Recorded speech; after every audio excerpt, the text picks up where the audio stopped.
Was your team involved in the starting of EuRoC? Yeah, we were actually. It's quite a funny story. So I'm going to tell it to you from the beginning. Okay, it's going to be a little long story, but I think you need all the details here because it's it was a journey. I mean, we all know what happened in 2020, right? But I think none of us on the team had any idea. I think probably most of the world had no idea what was in store for us. So in January, February, well, actually prior to 2020, we were supposed to launch Dragonfly, the rocket right behind me, the summer of 2019 at the Spaceport America Cup. And we realized in the spring of 2019 that we probably were not going to make it. It was just not going to be safe. You know, we needed to do a whole bunch of other tests and so on and so forth. So we postponed it. And we're like, okay, we're going to go in 2020 instead. This is going to be better. And then we reach January, February. We've heard about this, you know. For us, it's just like an illness spreading a little bit in China. A few people in Italy have, you know, been sick, but we have no idea. You were just like, oh, okay, well, it's not really going to reach Denmark. And, you know, we still got to go to the US in June. And then, you know, it just explodes from there. I mean, we all remember what happened, right? Just before everything shuts down in Denmark, Denmark locks down in the beginning of March. In the end of February, we had an event at DTU, at our university, with the launch of the ESA Business Incubation Center at our university, which was very exciting. If you don't know the ESA BIC, it's a startup accelerator, basically focusing on space-related startups. Very, very cool. We've advertised for them a couple times on our platforms because obviously we want more people interested in space in general. So that's really cool. And this event was at, you know, again, our university. And the then General Director for ESA was here, Jan Werner. And luck had it that there was a Q&A in the end of this event, this launch of the Business Incubation Center. And our then chairman asked Jan Werner if he would be willing to, you know, help, you know, student teams, volunteers in Europe, you know, get something started as well. At this point, the US competition was not yet canceled, but it would be in, you know, a short moment. But he was very open to the idea, and he was like, yeah, come talk to me after the event. So our chairman Rasmussen did, and got his phone number. Very nice. I got his contact information. And so then a few weeks later, when the competition was canceled, he called him and was like, yo, should we figure something out? Like we are a lot of teams in Europe that want to launch our rockets. You know, a lot of teams were planning on going to the US for this competition that is now canceled. Can we figure something out? He was very open to that, and a few other people from other university rocketry teams were involved as well, and helped, you know, establish, you know, well, this competition in general. And then, you know, Portugal Space took on the challenge of coordinating this, and did very well. As we can see, it's now the third installment of the challenge, and the rest is history. It was really nice though, because at the first EuRoC competition, the president of Portugal Space actually thanked our then chairman Rasmus for, you know, his effort in getting this on the road, which I think was a really nice gesture. What are your experiences at EuRoC? Great experiences, I would say. Yeah, I mean, well, it's going to be my first time.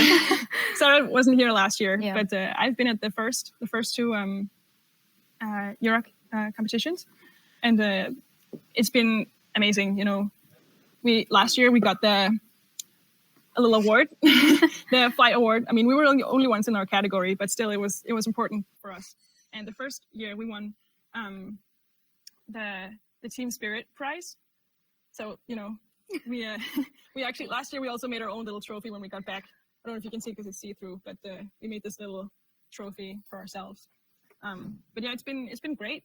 You know, it's a great launch opportunity. It's a great way to meet other, like I mentioned earlier, university rocketry teams. You know, we're very grateful to be able to establish that network and spar with other teams, because you know, sometimes, you know, even though bi-liquid rockets get a reputation for being super advanced, like sometimes there are things we haven't thought about. You know, we all need a parachute in a rocket, and you know, as we've seen previously, we've not been the best at that.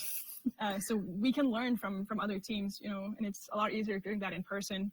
And last year, you know, we spent the whole day before the launch day helping the EuRoC organization preparing for the launch day, which was really nice. You know, got to see the launch site the day before, set up our own launch rail, help them with some practicalities. So I think we've had some really nice experiences there. And then after our launch day, we launched on the first day of the challenge last year. So we could take a little day off the day after, and we went into Lisbon, which was really nice. Also just like taking a day off, like pretending it's a holiday for 24 hours. That was really nice because it can be quite stressful building these rockets, and we don't really get a summer break when we do this. So really excited that there's an opportunity like this in Europe. Of course, Spaceport America Cup is the biggest international competition, and I think everyone wants to go there as well because that's also just a cool experience.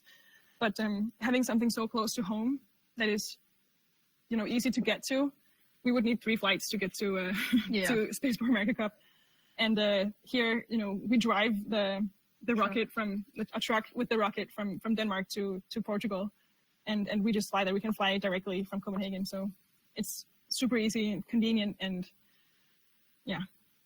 Yeah, going to the US, it's a logistical nightmare. Oh my God, yes. It's so much more expensive. Yeah.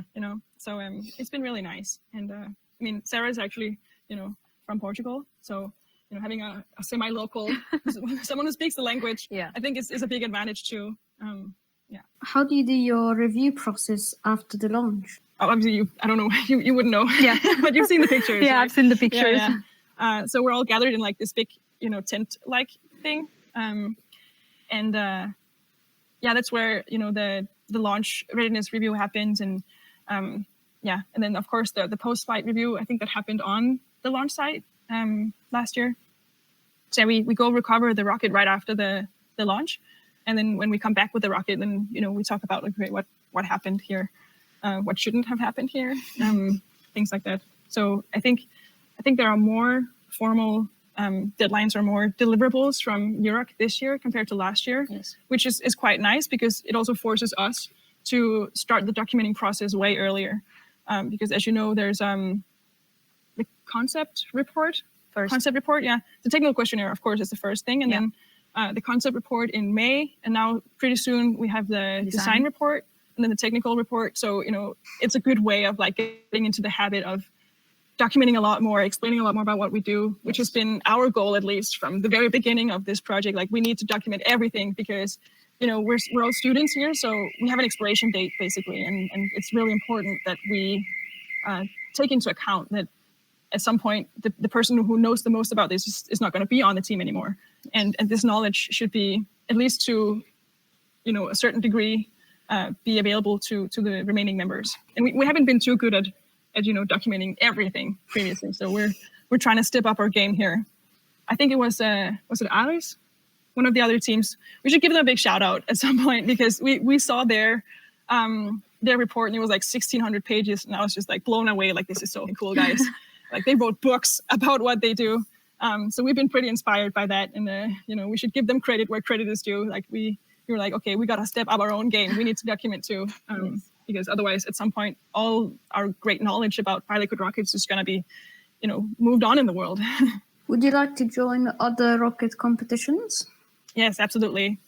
We would really like to go to US next year. Yeah, like we are thinking about it because right now we are working full on for EuRoC, but we want to start thinking about going to the US next year. So yeah, it's a goal for us. Yeah, absolutely. Yeah. It would be cool to do both in 1 year with 2 separate projects. We have some hopes and dreams, of course, and it's hard to decide right now what the future holds for us. Even just 4 months from now, we don't even know where we're going to be, because a lot depends on the outcome of how the launch of Fornax goes. Yes. So, for example, this might be like hubris talking, because last year we were talking about like, oh, what are we going to, because we're going to launch on the first day with Valkyrie last year. Then what are we going to do the last day? We can just launch it again. And then, when we found the rocket, we had issues with the recovery system. So the rocket had fallen from 6.5 kilometers without a parachute. And the first half, like almost a whole meter of the rocket was just polarized, obliterated. I think it had hit a tree on the way down, which helped a little bit. The tree was also destroyed. But that was so sad. So obviously, Valkyrie was never going to fly again.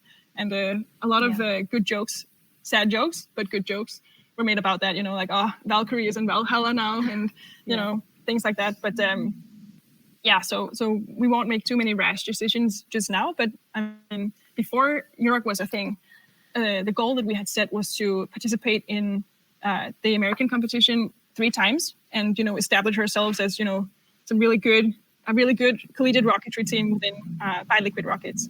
So I think the more competitions and the more launch experience we can get, the better.